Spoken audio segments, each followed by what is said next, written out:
Hey everyone, welcome back to the channel. In this video, I will show you how to enable autopay in Google Pay step by step.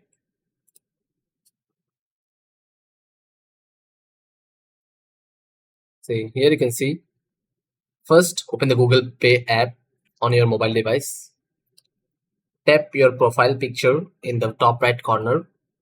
Now scroll down, tap on autoplay to view all your active and pending mandatories.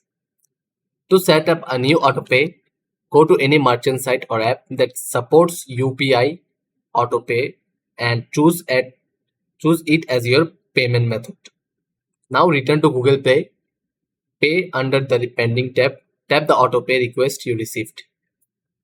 Review the request and hit accept, then enter your UPI PIN.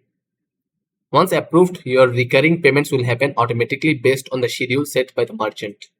Note, if the autopay request doesn't show up immediately, it may take up to 24 hours to appear. If it's still missing, connect Google Pay and contact support.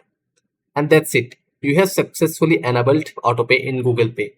If this helped, don't forget to like, subscribe, and check out more tutorials on the channel. Thanks for watching.